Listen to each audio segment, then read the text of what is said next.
ऋषिकेश उत्तराखंड में धामी सरकार के 3 वर्ष पूरे होने पर बीजेपी कार्यालय ऋषिकेश में पत्रकारों के समक्ष लेखा जोखा प्रस्तुत किया गया। प्रेस प्रवक्ता विनोद सुयाल ने पत्रकारों से सरकार की उपलब्धियों को गिनाया। और सामने हमारे सुमित पवार जी, आप निवर्तमान में मंडल अध्यक्ष हैं ऋषिकेश मंडल के। आप ब्रजेश सिंह शर्मा जी बैठे हैं हमारे सामने। आप भारतीय जनता पार्टी प्रदेश कार्यसमिति के सदस्य हैं और सम्मानित जिला अध्यक्ष जी ऋषिकेश जिले के नवनिर्वाचित। और हमारे बीच में प्रदेश से प्रवक्ता आदरणीय विनोद सुयाल जी उपस्थित हैं। मंचासीन अतिथियों का अतिथि तो क्या कहूँगा, मंचासीन सभी गणमान्य लोगों का परिचय आप सबके सम्मुख आया। आप सब पत्रकार बंधुओं और छायाकार मित्रों को मेरा सादर नमस्कार। आज मैं इस अवसर पर यहाँ पर उपस्थित हुआ हूँ और आप सबसे सहयोग की अपेक्षा के लिए उपस्थित हुआ हूँ। विगत 3 वर्षों के अंदर उत्तराखंड राज्य के अंदर भारतीय जनता पार्टी की सरकार ने जो विकास के सोपान तय किए हैं, उन्हीं पर आज की पत्रकार वार्ता केंद्रित है और विषय वस्तु भी यही रहेगी। इसलिए मेरा आपसे आग्रह है कि आप सभी इसी विषय वस्तु पर बने रहेंगे। मित्रों, 23 मार्च जो आज से 3 वर्ष पूर्व जनता जनार्दन के सहयोग से, उत्तराखंड की महान जनता के सहयोग से भारतीय जनता पार्टी ने उत्तराखंड राज्य के अंदर माननीय पुष्कर सिंह धामी जी के नेतृत्व में एक ऐसा मिथक तोड़ा। जो लोग कहते थे कि एक बार भाजपा एक बार कांग्रेस, लेकिन उनके नेतृत्व में भारतीय जनता पार्टी ने पुनः सत्ता में लौटी और भारतीय जनता पार्टी प्रचंड बहुमत के साथ उत्तराखंड में आई। इसमें आप सब पत्रकार मित्रों का भी सहयोग रहा और उत्तराखंड की देवतुल्य जनता का सहयोग रहा। हमारे केंद्रीय नेतृत्व, हमारे लोकप्रिय नेता, विश्वविख्यात नेता नरेंद्र भाई मोदी जी के मार्गदर्शन में सब संभव हो पाया। इन 3 वर्षों के अंदर भारतीय जनता पार्टी ने सेवा, सुशासन और इस तरह से एक तरह से उत्तराखंड राज्य को एक सही दिशा में, उससे पहले भी भारतीय जनता पार्टी की सरकार रही, उससे भी अच्छे काम किए। लेकिन मैं आज 3 वर्षों की उपलब्धियों के पर यहाँ पर आप लोगों के बीच में बोल रहा हूँ। इन 3 वर्षों के अंदर भारतीय जनता पार्टी ने उत्तराखंड राज्य की जनता से अनेकों वायदे किए थे चुनाव के समय में। उन सब वायदों को पूरा करने के लिए जो हमारा मैनिफेस्टो था, उसी पर भारतीय जनता पार्टी ने अपने आप को आगे बढ़ाया। भारतीय जनता पार्टी ने पिछले चुनाव में कहा था कि भारतीय जनता पार्टी उत्तराखंड राज्य के अंदर सत्ता में आती है। माननीय पुष्कर सिंह धामी जी के नेतृत्व में जो चुनाव हमने लड़ा था, तो भारतीय जनता पार्टी उत्तराखंड राज्य के अंदर ये सूची लागू करेगी और भारतीय जनता पार्टी। लेकिन आज उत्तराखंड एक ऐसा राज्य है जहाँ से गंगा बहती है और जो गंगा पूरे देश के अंदर जाती है। इसी तरह से उत्तराखंड ने एक कीर्तिमान स्थापित किया है कि उत्तराखंड ने समान नागरिक संहिता उत्तराखंड राज्य के अंदर सर्वप्रथम लागू करने का साहस दिखाया है। और आज देश का राज्य के अंदर सभी जाति, धर्म, वर्ग, संप्रदाय को सभी को समान अधिकार प्राप्त है। उसमें जो कुरीतियां थी, बाल विवाह, बहु विवाह, कई तरह के उसमें तलाक, कई तरह की कुरीतियां थी, उन कुरीतियों को दूर करने का साहस माननीय पुष्कर सिंह धामी जी के नेतृत्व में भारतीय जनता पार्टी की सरकार ने किया है। भारतीय जनता पार्टी की सरकार ने, आप सब जानते हैं कि उत्तराखंड राज्य के अंदर जो नकल माफिया थे, उनका गिरोह एक बहुत बुरी तरह से पूरे राज्य को जकड़ा हुआ था। उत्तराखंड की जो प्रतिभावान शक्तियां थी, प्रतिभावान नौजवान थे, उनके अधिकारों पर डाका डाला जा रहा था और जो एक बहुत लंबी बीमारी सी उत्तराखंड राज्य के अंदर आ गई थी।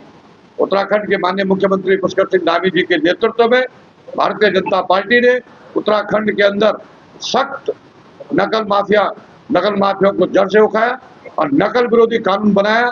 आज मैं दावे के साथ कह सकता हूं, इन सब सत प्रयासों से आज उत्तराखंड के अंदर भारतीय जनता पार्टी की सरकार ने सरकारी 2000 लोगों को नौकरी दी है, जो पूरी तरह से 20,000 लोगों को 20,000 लोगों को नौकरी दी है, जो पूरी पारदर्शिता के साथ थी। जो नकल माफिया थे, कृपया बातचीत न करें। जो नकल माफिया थे, उन नकल माफियाओं को जड़ से उखाड़ने का काम धामी सरकार ने किया है। निश्चित रूप से मैं कह सकता हूं कि उत्तराखंड राज्य के अंदर आज अगर आप देखेंगे, उत्तराखंड राज्य के अंदर इन 3 वर्षों के अंदर जो विकास के सोपान भारतीय जनता पार्टी ने किए हैं, वो आप सबके सम्मुख है। उत्तराखंड राज्य की जन भावना थी कि उत्तराखंड राज्य के अंदर एक सख्त भू कानून लागू होना चाहिए, और जनता इसके लिए लगातार मांग भी कर रही थी। उत्तराखंड की धामी सरकार ने उस वादे को पूरा किया है। उत्तराखंड के अंदर भू कानून लाकर जो भू माफिया थे, जो पहाड़ से लेकर मैदान की जमीनों को खुट-मुट करने का प्रयास कर रहे थे, उन पर नकेल कसने का काम किया और भू कानून बनाकर उत्तराखंड के अंदर एक नजीर पेश की है। इसलिए मित्रों, मैं आप सबसे आग्रह करना चाहता हूं कि भारतीय जनता पार्टी के शासन में जिस तरह सुशासन आया है, जिस तरह से भ्रष्टाचार पर अंकुश लगाने के लिए स्वयं मुख्यमंत्री जी ने उसके लिए एक ऐप जारी किया है। आम आदमी उस पर अपना शिकायत दर्ज कर सकता है और उसके समाधान के लिए भी कई प्रयास लगातार जारी है। आप सब जानते हैं कि उत्तराखंड राज्य के अंदर अगर आप ढांचागत विकास पर जाएंगे तो सुदूरवर्ती पहाड़ों में मैं आज अटल बिहारी वाजपेयी जी को इस अवसर पर याद करना चाहूंगा, जिन्होंने उत्तराखंड की जन भावनाओं के अनुरूप उत्तराखंड राज्य दिया। यहाँ की माता और बहनों ने जिस तरह से संघर्ष किया था, उस संघर्ष को परिणाम तक पहुंचाने में माननीय अटल बिहारी वाजपेयी जी ने एक राज्य दिया। नरेंद्र भाई मोदी जी के नेतृत्व में आज हम उस राज्य को संवार रहे हैं, और संवारने के इस क्रम में मैं केवल बोलने के लिए नहीं बोल रहा हूं, मैं बोलने के लिए नहीं बोल रहा हूं। मेरा उद्देश्य ये नहीं कि मैं बोलने के लिए बोल रहा हूं, मैं परिणाम के आधार पर कह रहा हूं कि आज ऑल वेदर रोड देश के आज 4 धाम के लिए बनी है। उस ऑल वेदर रोड को देखकर आप सब जानते हैं, आप ऋषिकेश के निवासी है, और खास तौर से ऋषिकेश का व्यवसाय तो मुझे लगता है कि 4 धाम पर बहुत ज्यादा आधारित है। ऋषिकेश एक योग नगरी है। ऋषिकेश मुझे लगता है कि उत्तराखंड में अगर किसी स्थान में कोई नहीं जानता होगा तो उत्तराखंड में ऋषिकेश को वर्ल्ड के अंदर सभी जानते हैं कि योग के क्षेत्र में उत्तराखंड का कितना बड़ा स्थान है। आज ऑल वेदर रोड बनी है, जिससे आज रिकॉर्ड तोड़ यात्रियों की संख्या जो है तो आज उत्तराखंड में आ रही है, और जिससे हमारी आर्थिकी सभी संसाधनों पर, सभी चीजों पर, सभी प्रकार के वर्गों को इससे लाभ प्राप्त हो रहा है। आप सब लोग कहते थे, एक जमाना था लोग कहते थे कि पहाड़ पर कभी ट्रेन चढ़ पाएगी क्या, लेकिन पहाड़ पर वो सपना साकार हो रहा है। आज आप देख रहे हैं 2026 तक जब ऋषिकेश से कर्णप्रयाग रेल लाइन जाएगी तो निश्चित रूप से ऋषिकेश से लेकर यहाँ की आर्थिकी और कर्णप्रयाग से लेकर पूरे पहाड़ की आर्थिकी सुधरने वाली है, और वो काम मुझे लगता है कि 90% पूरा हो गया, थोड़ा बहुत काम बाकी है। 2026 तक वो ट्रेन कर्णप्रयाग पहुंच जाएगी। भारतीय जनता पार्टी और उत्तराखंड की सरकार ने कर दिखाया। उत्तराखंड के अंदर बहुत लंबे समय से लोग मांग कर रहे थे, लोग वोट बैंक की राजनीति कर रहे थे, तुष्टिकरण की राजनीति कर रहे थे, लेकिन भारतीय जनता पार्टी की पुष्कर सिंह धामी जी की सरकार ने संतुष्टिकरण की राजनीति की है। लोग धर्म के नाम पर कहीं पर कोई बाजार बना रहा था, कहीं पर कोई कुछ बना रहा था, उसके खिलाफ अभियान चलाकर एक लैंड जिहाद जो उत्तराखंड के अंदर प्रारंभ हुई थी, एक थूक जिहाद जो उत्तराखंड के अंदर प्रारंभ हुई थी, उस सबको समाप्त किया है। और सैकड़ों एकड़ भूमि जो लोगों के पास बंधक थी, जो इस तरह से लोगों ने जो तो अतिक्रमण कर रखा था, उसको हटाया है।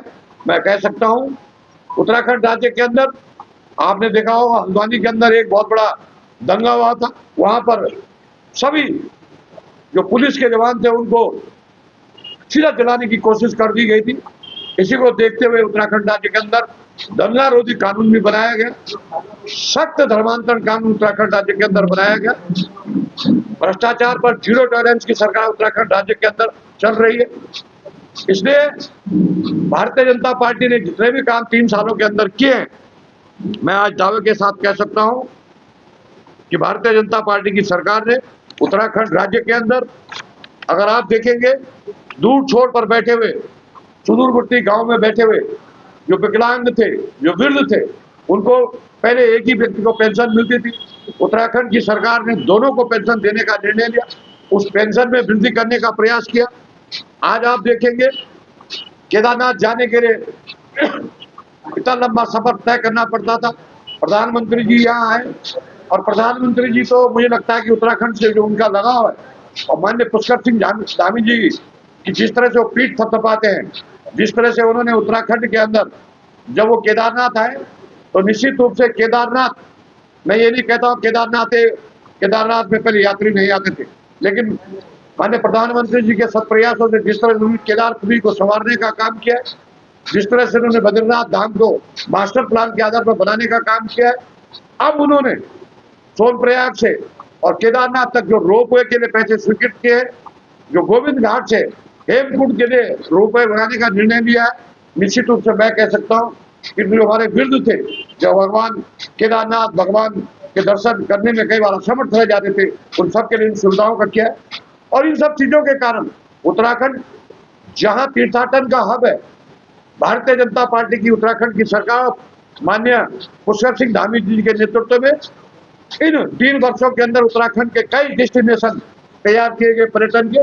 आप देखेंगे स्वरोजगार के माध्यम से, आज मैं दावे के साथ कह सकता हूं कि आप हिमालय के दूरस्थ क्षेत्रों में जाएंगे तो आपको होम स्टे के रूप में कई नौजवान काम करते हुए मिलेंगे।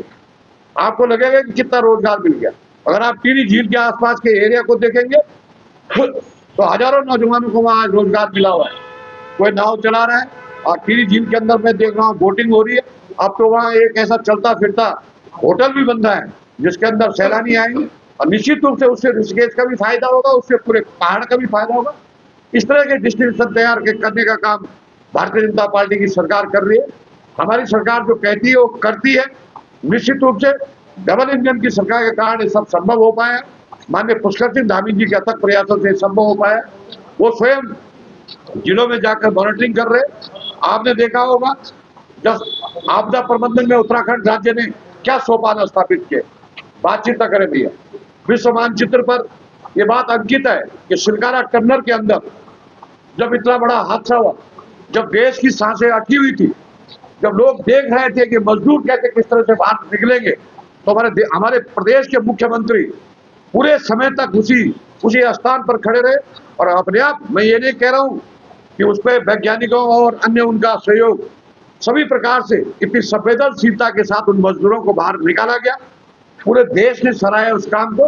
इसलिए मैं कह सकता हूँ कि माननीय पुष्कर सिंह धामी जी के नेतृत्व में आपदा प्रबंधन से लेकर जितने भी काम आज उत्तराखंड राज्य के अंदर हो रहे हैं, निश्चित रूप से मैं कह सकता हूँ कि उत्तराखंड विकसित राज्य की तरफ आगे बढ़ रहा है। जैसे हमारे प्रधानमंत्री जी ने कहा था कि आने वाला दशक उत्तराखंड का, अभी प्रधानमंत्री जी मुखवा आए थे। निश्चित रूप से मैं कह सकता हूँ कि केवल जो 4 धाम यात्रा है वो 5-6 महीने ही चल पाती है, लेकिन भारतीय जनता पार्टी और पुष्कर सिंह धामी जी के निवेदन पर माननीय प्रधानमंत्री जी ने जो इस समय शीतकालीन यात्रा प्रारंभ करने का जो निर्णय लिया है, अब 12 महीने यात्री आएंगे। मैं दावे के साथ आज यहाँ पर आपके सामने कहकर जा रहा हूँ कि अब लोग उत्तराखंड को पर्यटन तीर्थाटन के साथ पर्यटन के रूप में भी देखेंगे। लोग उत्तराखंड की इस खूबसूरती को देखेंगे। उत्तराखंड इस समय जो हिमालय इस समय बर्फ से आच्छादित है, इस समय लोग वहाँ आवागमन कर रहे हैं, तो निश्चित रूप से हमारी आर्थिकी पर उसका असर पड़ेगा। मैं आप सबसे आग्रह करना चाहता हूँ, बहुत लंबे विषय है, मैं बहुत विषयों पर जा सकता हूँ, लेकिन मैं आपके समय की बाध्यता को भी समझता हूँ। अभी आपने देखा होगा कि देहरादून के अंदर आज देहरादून 38वें जो राष्ट्रीय खेल थे, उन खेलों में उत्तराखंड को प्रसिद्धि प्राप्त हुई है। और उत्तराखंड ने देश के 7वें स्थान पर, जहां उत्तराखंड आज तक पर्यटन तीर्थाटन, अब खेल के क्षेत्र में उत्तराखंड राज्य आगे बढ़ रहा है और सफलतम आयोजन माननीय पुष्कर सिंह धामी जी के नेतृत्व में हुआ। इसलिए मित्रों, आज मैं आप सबका आह्वान करना चाहता हूं और आपके माध्यम से, आप मीडिया के बंधुओं के माध्यम से उत्तराखंड की जनता का आह्वान करना चाहता हूं कि हम सबको इस उत्तराखंड को विकसित बनाने के लिए, क्योंकि हम इस समय उत्तराखंड रजत जयंती वर्ष में 25 वर्ष पूरे करने वाला है, तो इस 25 वर्षों के अंदर हमको सकारात्मक सोच के साथ आगे बढ़ना है। आप सबके सुझाव सादर आमंत्रित है। आज के विषय वस्तु 3 वर्ष पर ही रहेगी। भारतीय जनता पार्टी ने ही उत्तराखंड के अंदर गैर सैनिकों ग्रीष्मकालीन राजधानी घोषित किया है। एक बहुत ऊपर के स्थान पर है। वहाँ के ढांचागत विकास के लिए उत्तराखंड की सरकार कटिबद्ध है और सरकार ने उसको ग्रीष्मकालीन राजधानी घोषित किया है। क्योंकि वहां पर इस समय काम चल रहा था, बड़ी तेजी के साथ काम चल रहा है और निश्चित रूप से भारतीय जनता पार्टी ने जब उसे ग्रीष्मकालीन राजधानी बनाया, मैं आपको कह सकता हूं आज की डेट में कि एक दिन गैरसैंण उत्तराखंड का एक खूबसूरत बहुत बड़ा शहर होगा। आप निश्चिंत रहिए, किसी काम को करने में थोड़ा समय लगता है क्योंकि वहां पर ढांचागत विकास की भी थोड़ा असुविधाएं थी, उस विधानसभा के अंदर भी काम करने की आवश्यकता थी, इसलिए इस समय का सत्र वहां नहीं हो पाया। मंत्री जी के इस्तीफे के बाद, माननीय प्रेम जी के इस्तीफे के बाद इस सारे विषय का पटाक्षेप हो जाता है और मुझे लगता है कि इस पर आगे कुछ बोलने के लिए आवश्यक है नहीं। सर 2 साल रह गए, भारतीय जनता पार्टी की संगठन पर्व की निर्वाचन की एक प्रक्रिया है। उस प्रक्रिया में पहले मंडल अध्यक्ष बनते, फिर जिलाध्यक्ष बनते, फिर राष्ट्रीय अध्यक्ष बनते। कुछ स्थानों पर कथित कारणों से, तकनीकी कारणों से मंडल अध्यक्ष नहीं बने। ये कोई केस नहीं है। मुझे लगता है ऐसे कम से कम 30% अभी मंडल अध्यक्ष बनने के लिए बाकी है, तो उसके बाद जल्दी जैसे प्रदेश अध्यक्ष और राष्ट्रीय अध्यक्ष की घोषणा होगी, जल्दी उनकी घोषणा भी हो जाएगी। ऋषिकेश तो योग नगरी है और ऋषिकेश तो मुझे लगता है कि पूरे उत्तराखंड का द्वार है और ऋषिकेश में भारतीय जनता पार्टी की सरकार ने विकास के अनेकों काम किए हैं, उन पर चर्चा अगले दिन करेंगे। आज मैं विधानसभा वाइज चर्चा नहीं कर पाऊंगा। पार्टी राष्ट्रीय पार्टी है, अखिल भारतीय पार्टी। 9 नवंबर को उत्तराखंड राज्य बना, तो 9 नवंबर को दिल्ली में उत्तराखंड राज्य दिवस मनाया जाता है। इसलिए ये विषय अपनी स्वतंत्रता पर है। इस विषय पर मुझे नहीं लगता कि पूरा भारत देश एक है, कश्मीर हो या गुवाहाटी, अपना देश अपनी माटी, आप उस विचारधारा वाले। तो में उत्तराखंड राज्य के अंदर इन 3 वर्षों के अंदर विकास के सोपान स्थापित किए गए। विकास के साथ साथ ऐसे कानून बनाए गए जो उत्तराखंड के राज्य के देव स्वरूप को बनाए रखा जाए। मैं आज हर्ष के साथ आप लोगों के साथ इस बात को शेयर कर रहा हूं कि उत्तराखंड ऐसा पहला राज्य है जो यूसीसी लागू जिसने उत्तराखंड के अंदर किया है। उत्तराखंड एक ऐसा पहला राज्य, उत्तराखंड ऐसा राज्य है जिसने सख्त धर्मांतरण कानून उत्तराखंड राज्य के अंदर बनाया। उत्तराखंड एक ऐसा राज्य है माननीय पुष्कर सिंह धामी जी के नेतृत्व में जिसने भू कानून बनाया। उत्तराखंड एक ऐसा राज्य है जिसने नकल माफियाओं पर नकेल कसने के लिए, उन्हें जड़ से उखाड़ फेंकने के लिए नकल विरोधी कानून बनाया है। निश्चित रूप से मैं कह सकता हूं और उत्तराखंड राज्य के अंदर आज जो विकास की अपार संभावनाएं बनी हुई है और जो लगातार उत्तराखंड विकास की तरफ अग्रसर है, जैसा कि माननीय प्रधानमंत्री जी ने भी कहा है कि आने वाला दशक उत्तराखंड का दशक है। माननीय पुष्कर सिंह धामी जी के नेतृत्व में इन 3 वर्षों के लिए उसके लिए अथक मेहनत और परिश्रम किया गया और आज आप सबके सबको को सब दिखाई दे रहा है। मैं कह सकता हूं जिस पारदर्शिता के साथ और जिस सुशासन के साथ माननीय पुष्कर सिंह धामी जी उत्तराखंड राज्य को एक अच्छी सरकार दे रहे हैं, तो निश्चित रूप से उत्तराखंड का भविष्य सुखद है। भारतीय जनता पार्टी एक राष्ट्रवादी विचारधारा से ओतप्रोत पार्टी है। उत्तराखंड राज्य के अंदर सीमाओं पर हमारे भाई प्रहरी के रूप में खड़े हैं और हम राष्ट्रवाद में विश्वास रखते हैं। इसलिए हमारी मान्यता है कि राष्ट्रवाद को ही महत्व दिया जाना चाहिए। पहली रूप से सरकार इस दिशा में प्रयासरत है। माननीय मुख्यमंत्री जी जो जिस तरह से उनको लगता है कि उसका उपयोग किस रूप में किया जाना चाहिए, समय लगेगा लेकिन होगा।